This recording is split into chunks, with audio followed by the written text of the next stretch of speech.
जय श्री कृष्णा सम। आप सभी का मेरे चैनल पर स्वागत है। आइए सुनते हैं पौष रविवार की कथा।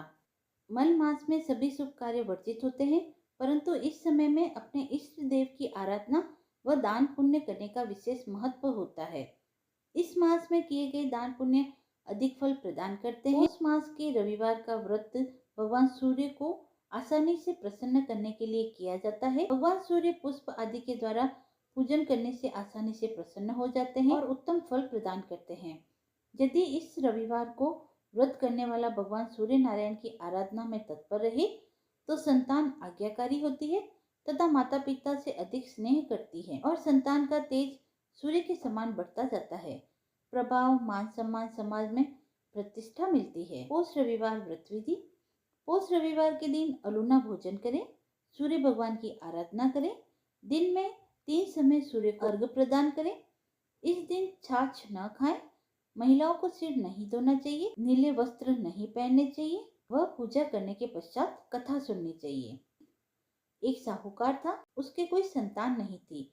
एक दिन सवेरे वो बाहर गया, देखा एक किसान खेत में दाना डालने जा रहा है। साहूकार के मिलते ही वो वापस लौट गया और बोलता गया, आज तो शगुन अच्छा नहीं हुआ।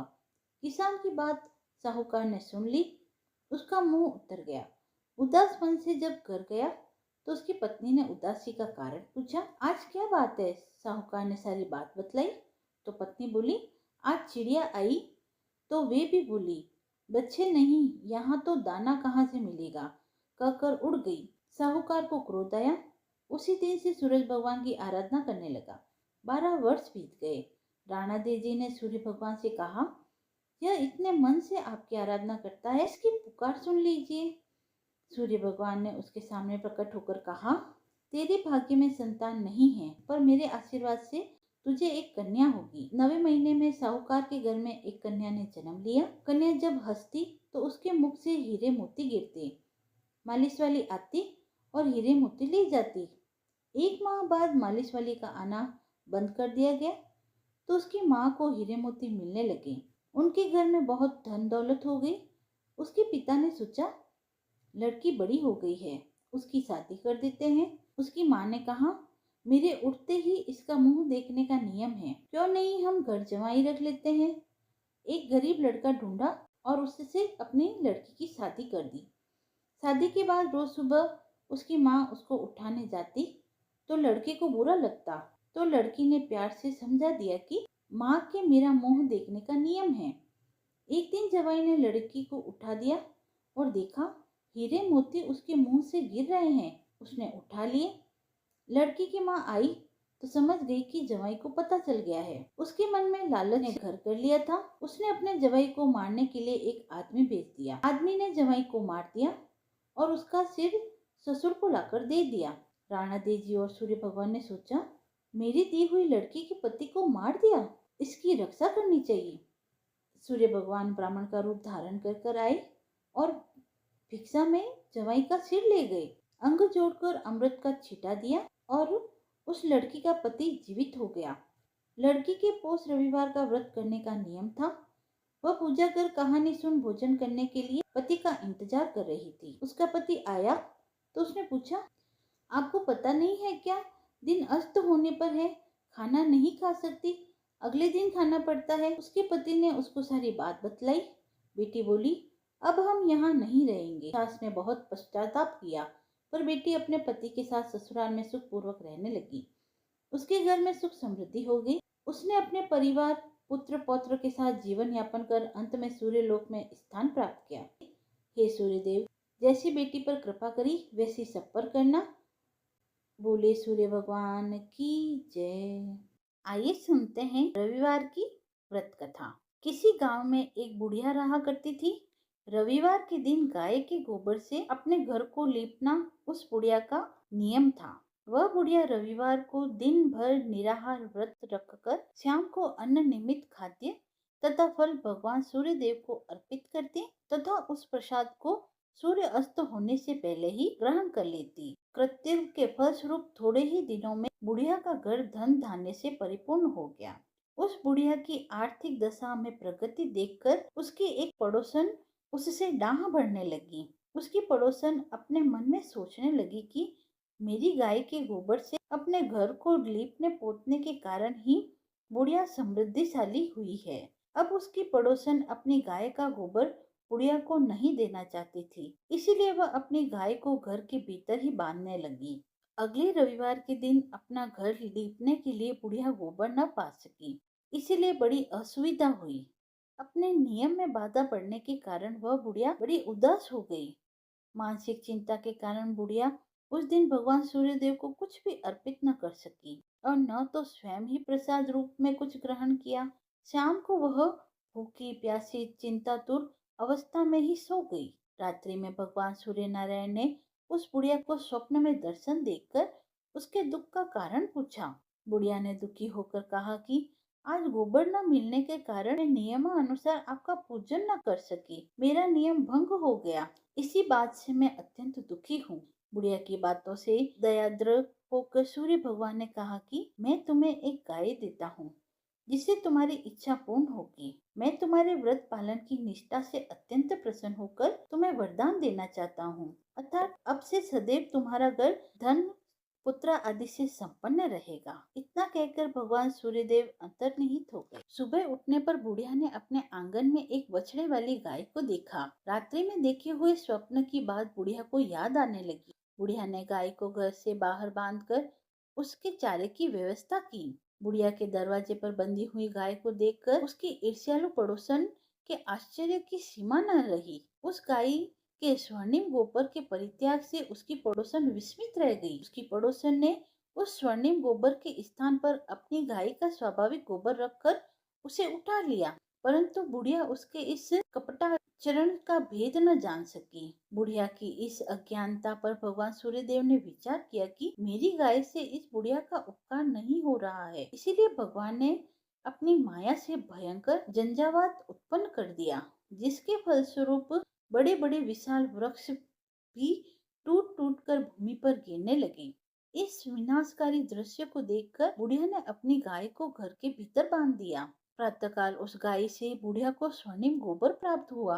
बुढ़िया अत्यंत प्रसन्न हुई और वह उसकी सुरक्षा के लिए नित्य ही गाय को भीतर बांधती। बुढ़िया की सावधानी से अब उसकी पड़ोसन का कोई वश नहीं चलता था। एक दिन पड़ोसन ने बुढ़िया की गाय छीन लेने के उद्देश्य से एक चाल चली। उसने राजा के पास उपस्थित होकर राजा से निवेदन किया कि महाराज, मेरी पड़ोसन बुढ़िया के पास एक अद्भुत गाय है जो स्वर्ण में गोबर देती है, अतः वह गाय यदि महाराज के पास रहे तो उससे जनता को लाभ हो सकता है। राजा ने उसके प्रलोभन में आकर अपने सिपाहियों को आदेश दिया कि अविलंब तुम लोग जाकर उस गाय को यहाँ लाओ। सिपाहियों ने आज्ञा का पालन किया। अब वह गाय रक्षकों की देख रेख में रहने लगी। रक्षकों के लिए राजा की आज्ञा हुई कि कोई भी गाय का गोबर उठाकर न ले आवे। आदेश देकर राजा महल में चले गए। उस दिन की रात में राजा की प्रसन्नता के कारण नींद नहीं आई। राजा सवेरा होने की प्रतीक्षा उत्सुकता पूर्वक करने लगा। सुबह गाय के पास जाकर देखा, वहाँ स्वाभाविक गोबर के अतिरिक्त कुछ न था।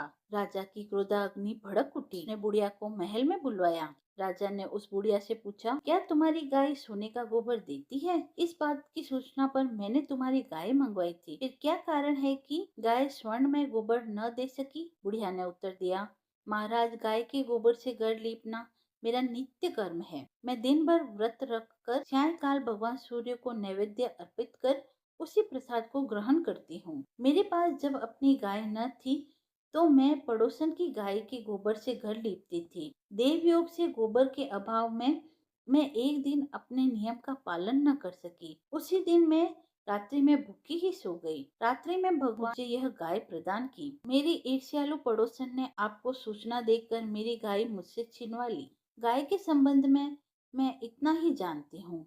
बुढ़िया की बातों से संतुष्ट हो राजा ने कहा, बूढ़ी माँ, मुझे क्षमा करो, मैंने अज्ञातवश तुम्हारी गाय मंगा ली। अब मैं तुम्हारी गाय तुम्हारे घर भेज देता हूँ।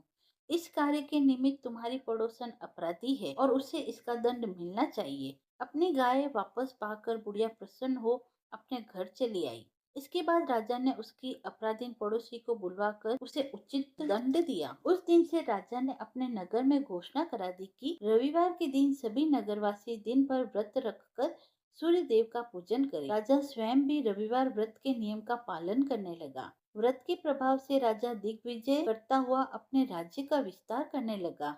व्रत करने वाले पर सूर्य भगवान प्रसन्न होकर उसे धन धान्य से समृद्ध और संपूर्ण रोगों से मुक्त कर देते हैं। इस व्रत के प्रभाव से अंधे और कुष्ठी मनुष्यों को भी विशेष लाभ होता है। हे सूर्य नारायण, जिस प्रकार आप बूढ़ी माँ पर प्रसन्न हुए, उसी प्रकार आपका व्रत करने वाले, आपकी कथा सुनने वाले व कथा सुनाने वाले पर भी प्रसन्न होना और उनकी सभी मनोकामनाओं को पूर्ण करना। रविवार व्रत की कथा समाप्त हुई। अभी खर मास चल रहा है और खर मास या मल मास में सूर्य भगवान की पूजा का विशेष महत्व है। तो आइए सुनते हैं सूर्य कवच व सूर्य चालीसा। सूर्य कवच एक शक्तिशाली स्त्रोत है जो भगवान सूर्य की कृपा और सुरक्षा प्राप्त करने के लिए पढ़ा जाता है। कवच का अर्थ है रक्षा, जो व्यक्ति को रोग, भय और नकारात्मकता से सुरक्षित रखती है। भगवान सूर्य, जिन्हें स्वास्थ्य, ऊर्जा और सफलता का प्रतीक माना जाता है, इस कवच के पाठ से अपनी कृपा बरसाते हैं। इसका नियमित पाठ करने से व्यक्ति को शारीरिक और मानसिक बल, सफलता और समृद्धि प्राप्त होती है। विशेष रूप से रविवार के दिन इसका पाठ करना अत्यंत फलदायी माना गया है।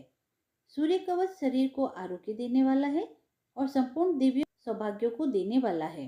सूर्य रक्षा स्तोत्र को भोजपत्र में लिखकर जो हाथ में धारण करता है, तो संपूर्ण सिद्धियां उसके वश में होती है। याज्ञवल्क्य जी बोले, हे मुनि श्रेष्ठ, सूर्य के शुभ कवच को सुनो, जो शरीर को आरोग्य देने वाला है तथा संपूर्ण दिव्य सौभाग्यों को देने वाला है। मेरे सिर की रक्षा भास्कर करे, अपरिमित कांति वाले ललाट की रक्षा करे, नेत्र की रक्षा दिनमणि करे तथा कान की रक्षा दिन के ईश्वर करे। मेरी नाक की रक्षा धर्मग्रणी, मुख की रक्षा देववंदित, जिह्वा की रक्षा मानत तथा कंठ की रक्षा देववंदित करे। सूर्य रक्षात्मक इस स्त्रोत को भोजपत्र में लिखकर जो हाथ में धारण करता है, तो संपूर्ण सिद्धियां उसके वश में होती है। स्नान करके जो कोई स्वच्छ चित्त से कवच का पाठ करता है, वह रोगों से मुक्त हो जाता है, दीर्घ आयु होता है, वह सुख व यश को प्राप्त करता है। सूर्य कवच समाप्त हुआ। अब सुनते हैं सूर्य देव की चालीसा।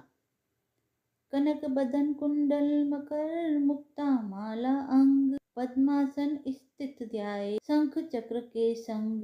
जय सविता जय जयति दिवाकर, सहस्त्रांशु सप्तास्वर तिमिरहर। भानु पतंग मरीचि भास्कर, सविता हंस सुनुर्विभाकर। विश्वासन आदित्य विकर्तन, मार्तेंड्य हरि रूप विरोचन। अंबर मणि खग रवि कहलाते, वेद हिरण्य गर्भ कह गाते। सहस्त्रांशु प्रधोतन कहिकी, मुनिगत होत प्रसन्न मोदल ही। अरुण सदृश सारथि मनोहर, हाकत है साता चढ़ी रथ पर। मंडल की महिमा अति न्यारी, तेज रूप केरी बलहारी।